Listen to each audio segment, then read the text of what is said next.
yango tous en pour sommet pour éclaircir monsieur. Fati toujours innocent. Mokonzi Mboka que je salue en passant. L'homme sans virus, Fati Béton. Bameki bata l'attention à la population. Ce qui est allé, Bakoti Samasolo wana pe ezala bongo. Donc on veut éterniser, immortaliser le nom de Kabila dans Makambouana. Mais nous disons non. N-O-N. Tant que moi sans rival, je suis vivant.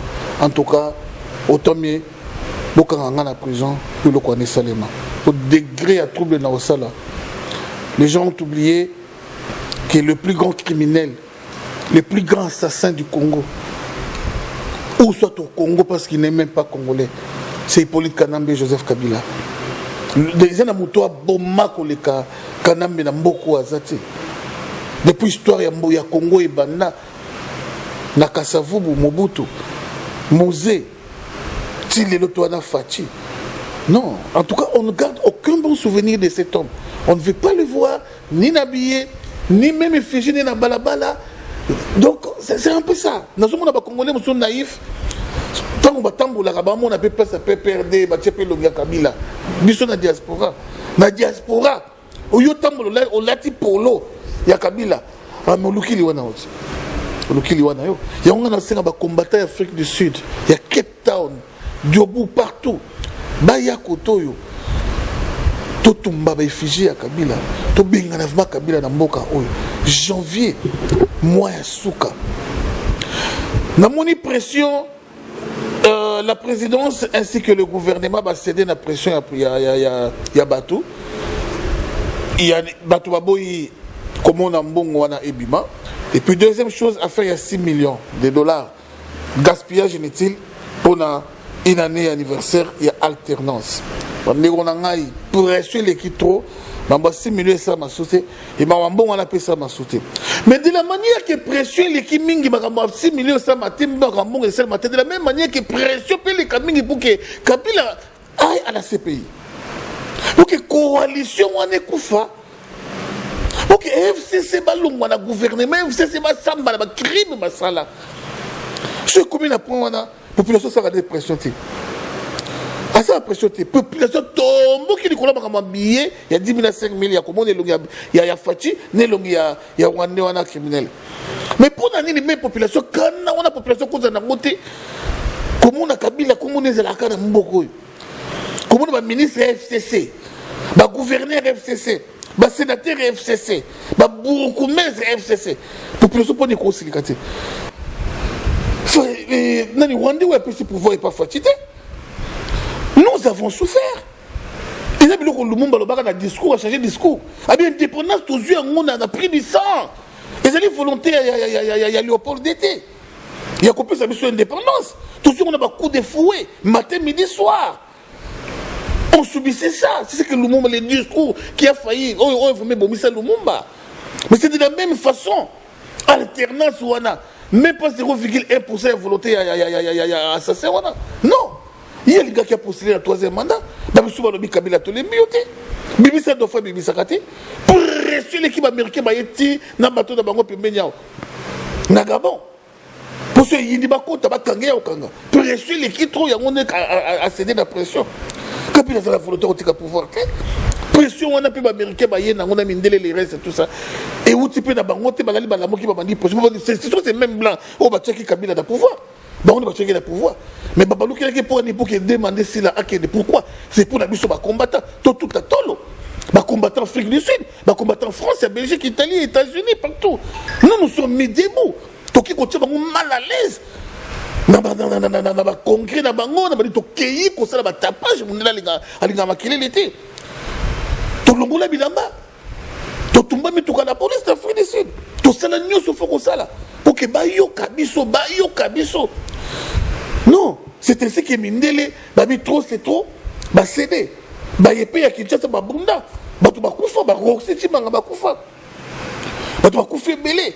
Alors les lots, Athéna, on a baba qui vivent, moi gloire, moi ya Kabila. Dans les nagoutou kata comme moi, t'es pas pesanga kanda. Vrai Kabila, c'est Emmanuel Kabila. Aimé Kabila, a koufa, bah vrai Kabila, bah mouana.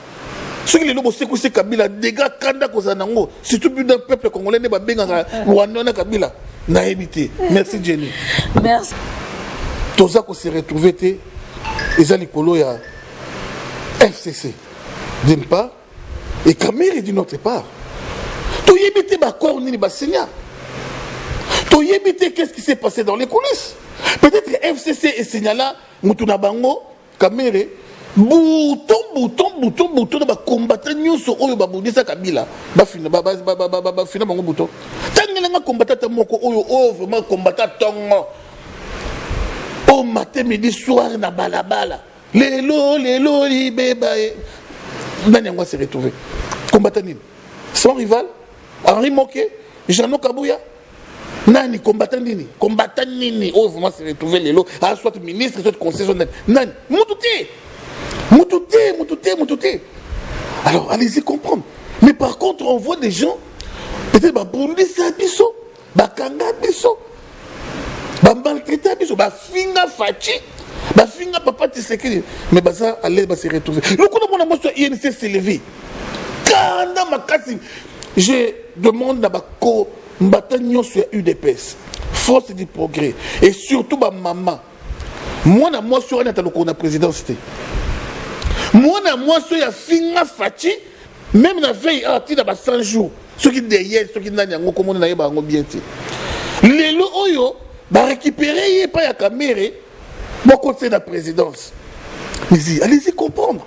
Mais finalement, ils sont bondi, ton koufi, ton new comme ton bétabé, pour que tout cas, va continuer qu'on donne. Bango va continuer qu'on régner. Ah, mais non, on a vraiment un jour, tu vas dans le boulevard, bon, Mabiso. Parce que Congo, c'est un Congo dépose un cadeau ou un gâteau de caméra. Non, ça va pas trop, c'est trop. Azo la biso banaya bananaye, azo la biso banamandanaye, azo la biso famille naye, azo la biso na bato ba ennemi na biso, bato ba finga fachi, bato ba finga UDPS, azo la biso ba collabo nyonso ya Kabila, ato la sélection de pouvoir. Lelo oyo ba vrai Tshisekedi sa bazanga na oya. Lelo akongo tcho bango libanda. Acho bango libanda. Ordre ba diata solo ko na oya te. Il n'y a que des pro-caméras des bazam mingi na oya. Des pro-caméras. Même les lots conseillers à Fachi pour vivre qui toquent. Ose rappeler salaire non bien, mais il faut de la pro-caméra. Ose la pro-caméra. Et belé, bazam na bango zo mona bango lokwa ba Tshisekedi mais bako na pe ba to caméra. Ba comment ba to caméra? Je vous dis que INC bazali 80%, 20% dans le cas de vrai Tshisekedi. 80% des alliés musu sur mon avec quoi Tshisekedi c'est mesure à comment d'ailleurs moto caméra.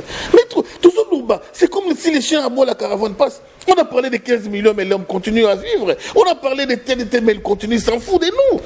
Il est là. Il a vu qu'il a occupation mais Dieu donne l'homme moins de nous maman kaka prison. Pour les autres, Kaka prison. Mais les lots, il y a tel Kamboyindi, na Congo, il y a Vital Kamere, personne ne va les toucher. Il est devenu comme un petit dieu au Congo, un roi au Congo. Un roi. Il est devenu même plus que le président de la République. Mais non, ce n'est pas possible. Nous sommes soufflés pour que Kamere puisse marcher sur nos piétés et nos nettés. Non, je dis non, et non, en tant que leader, il y a combat. Et surtout, il y a pas en Afrique du Sud. Non, on doit voir clair. Misala, une année yango. On va nous dire quoi? Non, ça va pas.